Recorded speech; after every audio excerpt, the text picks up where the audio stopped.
আপনি নাকি নন্দীগ্রামে শুভেন্দু বাবুর বিরুদ্ধে নির্বাচনে দাঁড়ানোর প্রস্তুতি নিচ্ছেন না, তার জন্য বিভিন্ন সুকান্ত মজুমদারকে বলুন, ওটা ওনার মনের সুপ্ত বাসনা হতে পারে, কিন্তু তৃণমূলের আভ্যন্তরীণ বিষয়টা তৃণমূলের উপর ছেড়ে দিক। আমাকে দল যেভাবে যেখানে কাজে লাগাবে আমি সেখানে সেভাবে কাজ করব। আমাকে যদি বলে নন্দীগ্রামে দাঁড়াও আমি দাঁড়াবো, আমাকে যদি বলে দার্জিলিং এ দাঁড়াও আমি দাঁড়াবো। আমি অন রেকর্ড বলছি। আর সুকান্ত মজুমদার যদি অতই পারদর্শী হতো তাহলে ৮,০০০ ভোটে জিতত। আপনি নাকি নন্দীগ্রামে শুভেন্দু বাবুর বিরুদ্ধে নির্বাচনে দাঁড়ানোর প্রস্তুতি নিচ্ছেন না, তার জন্য বিভিন্ন সুকান্ত মজুমদারকে বলুন, ওটা ওনার মনের সুপ্ত বাসনা হতে পারে, কিন্তু তৃণমূলের আভ্যন্তরীণ বিষয়টা তৃণমূলের উপর ছেড়ে দিক। আমাকে দল যেভাবে যেখানে কাজে লাগাবে আমি সেখানে সেভাবে কাজ করব। আমাকে যদি বলে নন্দীগ্রামে দাঁড়াও আমি দাঁড়াবো, আমাকে যদি বলে দার্জিলিং এ দাঁড়াও আমি দাঁড়াবো। আমি অন রেকর্ড বলছি। আর সুকান্ত মজুমদার যদি অতই পারদর্শী হতো তাহলে ৮,০০০ ভোটে জিতত। দাদা ভাই, আমার প্রশ্ন, দাদা, সিপিএম আর সিপিএম কংগ্রেস বারবার বলে আসছে যে বিজেপি আর তৃণমূলের মধ্যে সমঝোতা আছে, ওরা এইভাবেই ওরা আন্দোলন করে যাবে যাতে ওরাও থাকে এরাও থাকে। সিপিএম খালি আর কংগ্রেস এই বক্তব্য বলে যে তৃণমূল আর বিজেপির মধ্যে সমঝোতা। এগুলো আগে অনেক উত্তর দেওয়া হয়েছে, এসব বলে মানে গলা নষ্ট করা, সময় নষ্ট করা। সিপিএম কংগ্রেস কি বলছে শুনুন। এখানে এই যে এসআইআর এর সময় সিপিএম এর ভূমিকা কি একটু দেখুন তো, রাস্তায় নেন কি ভূমিকা।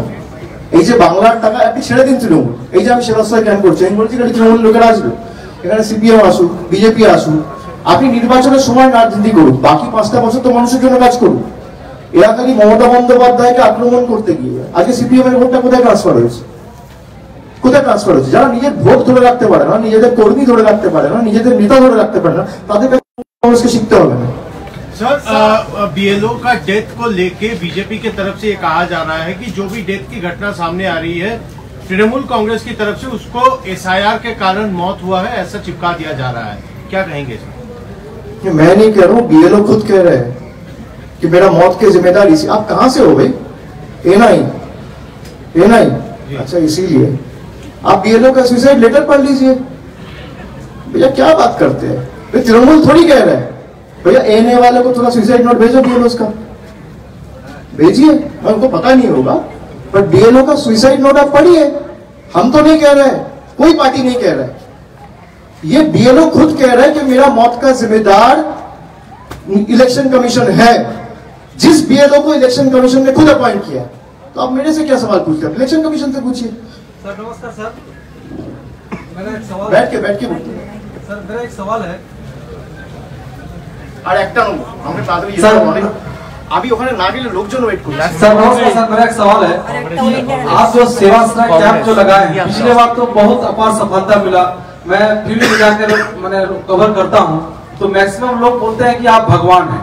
नहीं हम क्योंकि वो इस तरीके से बोल रहे हैं कि इस जो जरूरतमंद परिवार है, देखा गया सर ऐसा है, मेरा तो माँ बाप है, मैं बायोलॉजिकल हूँ, मैं भगवान नहीं हूँ, मैं इंसान हूँ, कोशिश करता हूँ कि लोगों के पास रह के जितना अपने से सहायता हो पाए लोगों का सहायता करूँ। तो जरूरतमंद परिवार ऐसा बोल रहे हैं, जरूरतमंद परिवार जो एकदम गरीब है वो परिवार बोल रहे हैं कि आप जो काम कर रहे हैं ऐसा भारतवर्ष में कहीं नहीं हुआ, ये पहली बार हुआ, ये दूसरी बार हो रहा है।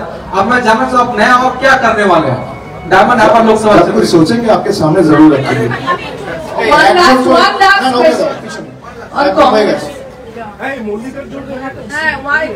इंडिया ब्लॉक एंड বিষয়টা হচ্ছে যে একটু কিছুক্ষণ আগে একটা প্রশ্ন হলো যে এখানে যে সমস্ত বিএলওদের মৃত্যু হচ্ছে সেখানে কোথাও গিয়ে তকমা সেটে দেওয়া হচ্ছে যে তারা মানে নর্মাল মৃত্যু হলে সেখানেও বলা হচ্ছে যে এসআইআর চাপের কারণে মৃত্যু হয়েছে, কিন্তু আমরা বিজেপি শাসিত বেশ কিছু রাজ্যে দেখেছি যেখানে কিন্তু বিএলওদের মৃত্যুর ঘটনা সামনে এসেছে।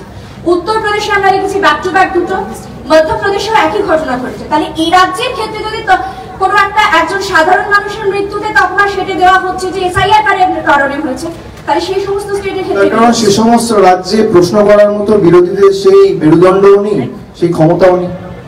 এই প্রশ্নগুলো করা উচিত। আমি যেটা আপনাদের অ্যাড্রেস করার সময় প্রথমেই বললাম যে সরকার কারোর কাছে অ্যাকাউন্টেবল থাকতে চায় না, যে আমি একটা পলিসিগত চেঞ্জেস আনলাম, আমি নোটবন্দি করলাম বা আমি স্পেশাল ইন্টেন্সিভ রিভিশন করলাম, যদি সেটা ঠিকমতো ইমপ্লিমেন্টেড না হয় বা পুরো এক্সারসাইজটা করার পরেও যদি কোনো ভুল ত্রুটি থাকে তাহলে জবাবদিহিতা কার? জবাবদিহিতা তো সরকারের, সরকার জবাব দেবে না। এবং প্রশ্ন করলে আপনি দেশ বিরোধী। আপনি যত দেশ বিরোধী আমাকে আখ্যায়িত করুন, আমি প্রশ্ন করব। আমাকে মানুষ নির্বাচিত করেছে প্রশ্ন করার জন্য। আমি ব্রাহ্মণের ছেলে, আপনার কাছ থেকে হিন্দুত্ব শিখবো না। আর আমি দেশাত্মবোধ, যারা জনগণ মন অধিনায়ককে জনগণ মনকে অপমানিত করে, যে ব্রিটিশদের তুষ্ট করার জন্য বিজেপির একজন এমপি বলেছিল 1 মাস আগে যে লেখা হয়েছিল, যারা জাতীয় সঙ্গীতের অপমান করে, তাদের কাছে আমি দেশাত্মবোধ শিখব না। তো যেখানে হচ্ছে, আমি অনুরোধ করব আপনার মাধ্যমে যে যারা বিরোধী দল রয়েছে তারাও যেন এই ইস্যুগুলোকে তোলে এবং সরকারের তরফ থেকে জবাবদিহিতা চায় যে আপনারা এসআইআর করেছেন, অপরিকল্পিতভাবে ঘোষণা করেছেন। হঠাৎ করে আমি আজকে রাত্রি থেকে লকডাউন ঘোষণা করে দিলাম। মানুষ রাস্তায়, কেউ ব্রিজের নিচে, কেউ রেল স্টেশনে, কেউ এয়ারপোর্টে। আপনি প্ল্যানিং করে করুন। আর আপনি যদি না করতে পারেন, আপনাকে তো মানুষকে জবাব দিতে হবে। তো নোটবন্দিতে কোনো জবাবদিহিতা নেই, জিএসটিতে কোনো জবাবদিহিতা নেই, একের পর এক সন্ত্রাসের ঘটনা, জম্মু কাশ্মীরের মতো পহেলগামের ঘটনা, কোনো জবাবদিহিতা নেই। জিএসটির পর দৈনন্দিন জীবনের যে নিত্য প্রয়োজনীয় জিনিসের আকাশ ছোঁয়া মূল্যবৃদ্ধি, কোনো জবাবদিহিতা নেই। এসআইআর এর ক্ষেত্রে একের পর এক মানুষ মারা যাচ্ছে, একের পর এক ত্রাণ চলে যাচ্ছে, কোনো জবাবদিহিতা নেই। এই সরকারকে প্রশ্ন করতে হবে এবং সরকারকে জবাব দিতে হবে। আমি এটুকুই বলতে পারি। ঠিক আছে, ইন্ডিয়া ব্লকের মিটিং এ আজকে তৃণমূল যায়নি। তার মানে ঠিক আছে, তার মানে এই না যে ইন্ডিয়া ব্লকে কোনো ফাটল হয়েছে, হয়তো সবাই ব্যস্ত রয়েছে সে কারণে। আপনি নাকি নন্দীগ্রামে শুভেন্দু বাবুর বিরুদ্ধে নির্বাচনে দাঁড়ানোর প্রস্তুতি নিচ্ছেন, তার জন্য বিভিন্ন সুকান্ত মজুমদারকে বললো ওটা ওনার মনের সুপ্ত বাসনা হতে পারে, কিন্তু তৃণমূলের আভ্যন্তরীণ বিষয়টা তৃণমূলের উপর ছেড়ে দিক। আমাকে দল যেভাবে যেখানে কাজে লাগাবে আমি সেখানে সেভাবে কাজ করব। আমাকে যদি বলে নন্দীগ্রামে দাঁড়াও, আমি দাঁড়াবো। আমাকে যদি বলে দার্জিলিং এ দাঁড়াও, আমি দাঁড়াবো। আমি অন রেকর্ড বলছি। আর সুকান্ত মজুমদার যদি অতই পারদর্শী হতো তাহলে 8000 ভোটে জিততো। দাদা ভাই, আমার প্রশ্ন, দাদা, সিপিএম আর কংগ্রেস বারবার বলে আসছে যে বিজেপি আর তৃণমূলের মধ্যে সমঝোতা আছে, ওরা এইভাবেই ওরা আন্দোলন করে যাবে যাতে ওরাও থাকে এরাও থাকে। সিপিএম খালি আর কংগ্রেস এই বক্তব্য বলে যে তৃণমূল আর বিজেপির মধ্যে সমঝোতা। এগুলো আগে অনেক উত্তর দেওয়া হয়েছে, এসব বলে মানে গলা নষ্ট করা, সময় নষ্ট করা। সিপিএম কংগ্রেস কি বলছে শুনুন। এখানে এই যে এসআইআর এর সময় সিপিএম এর ভূমিকা কি একটু দেখুন তো, রাস্তায় নেন কি ভূমিকা। এই যে বাংলার টাকা আপনি ছেড়ে দিন তৃণমূল, এই যে আমি সেবাশ্রয় ক্যাম্প করছি, আমি বলছি এখানে তৃণমূল লোকেরা আসবে, এখানে সিপিএম আসুক, বিজেপি আসুক। আপনি নির্বাচনের সময় রাজনীতি করুন, বাকি 5টা বছর তো মানুষের জন্য কাজ করুন। এরা খালি মমতা বন্দ্যোপাধ্যায়কে আক্রমণ করতে গিয়ে আজকে সিপিএম এর ভোটটা কোথায় ট্রান্সফার হয়েছে? কোথায় ট্রান্সফার হয়েছে? যারা নিজের ভোট ধরে রাখতে পারে না, নিজেদের কর্মী ধরে রাখতে পারে না, নিজেদের নেতা ধরে রাখতে পারে না, তাদের কাছে শিখতে হবে না। सर, बीएलओ का डेथ को लेके बीजेपी की तरफ से ये कहा जा रहा है कि जो भी डेथ की घटना सामने आ रही है, तृणमूल कांग्रेस की तरफ से उसको एसआईआर के कारण मौत हुआ है ऐसा चिपका दिया जा रहा है, क्या कहेंगे सर? मैं नहीं कह रहा हूँ, बीएलओ खुद कह रहे हैं।